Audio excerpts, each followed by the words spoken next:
کہہ دو کہ جن کو تم اللہ کے سوا معبود خیال کرتے ہو ان کو بلاؤ، وہ آسمانوں اور زمین میں ذرہ بھر چیز کے بھی مالک نہیں ہیں، اور نہ ان میں ان کی شرکت ہے، اور نہ ان میں سے کوئی اللہ کا مددگار ہے، اور اللہ کے ہاں کسی کے لیے سفارش فائدہ نہ دے گی مگر اس کے لیے جس کے بارے میں وہ اجازت بخشے، یہاں تک کہ جب ان کے دلوں سے اضطراب دور کر دیا جائے گا تو کہیں گے کہ تمہارے پروردگار نے کیا فرمایا ہے؟ فرشتے کہیں گے کہ حق فرمایا ہے، اور وہ عالی رتبہ ہے، گرامی قدر ہے۔ پوچھو کہ تم کو آسمانوں اور زمین سے کون رزق دیتا ہے؟ کہو کہ اللہ، اور ہم یا تم یا تو سیدھے رستے پر ہیں یا کھلم کھلا گمراہی میں۔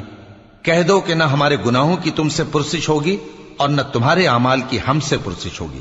کہہ دو کہ ہمارا پروردگار ہم کو جمع کرے گا، پھر ہمارے درمیان انصاف کے ساتھ فیصلہ کر دے گا، اور وہ خوب فیصلہ کرنے والا ہے، صاحب علم ہے۔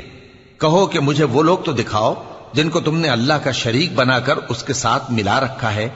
کوئی نہیں، بلکہ وہی اللہ غالب ہے، حکمت والا ہے۔ اور اے محمد صلی اللہ علیہ وآلہ وسلم، ہم نے تم کو تمام لوگوں کے لیے خوشخبری سنانے والا اور ڈرانے والا بنا کر بھیجا ہے، لیکن اکثر لوگ نہیں جانتے، اور کہتے ہیں اگر تم سچ کہتے ہو تو بتاؤ یہ قیامت کا وعدہ کب پورا ہوگا؟ کہہ دو کہ تم سے ایک ایسے دن کا وعدہ ہے جس سے نہ ایک گھڑی پیچھے رہو گے اور نہ آگے بڑھو گے۔ اور جو کافر ہیں وہ کہتے ہیں کہ ہم نہ تو اس قرآن کو مانیں گے اور نہ ان کتابوں کو جو اس سے پہلے کی ہیں، اور کاش ان ظالموں کو تم اس وقت دیکھو جب یہ اپنے پروردگار کے سامنے کھڑے ہوں گے اور ایک دوسرے پر الزام دھر رہے ہوں گے۔ جو لوگ کمزور سمجھے جاتے تھے وہ بڑے لوگوں سے کہیں گے کہ اگر تم نہ ہوتے تو ہم ضرور ایمان لے آتے۔ جو لوگ بڑے بن بیٹھے تھے وہ کمزوروں سے کہیں گے کہ بھلا ہم نے تم کو ہدایت سے جب وہ تمہارے پاس آ چکی تھی روکا تھا؟ نہیں، بلکہ تم ہی گناہگار تھے۔ اور کمزور لوگ ان بڑے لوگوں سے کہیں گے نہیں، بلکہ تمہاری رات دن کی چالوں نے ہمیں روک رکھا تھا جب تم ہم سے کہتے تھے کہ ہم اللہ سے کفر کریں اور اس کا شریک بنائیں۔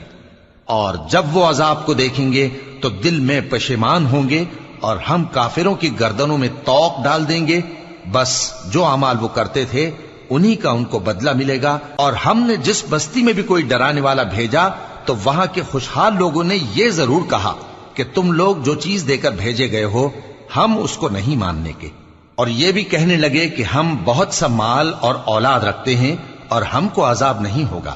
کہہ دو کہ میرا رب جس کے لیے چاہتا ہے روزی فراخ کر دیتا ہے اور جس کے لیے چاہتا ہے تنگ کر دیتا ہے، لیکن اکثر لوگ نہیں جانتے۔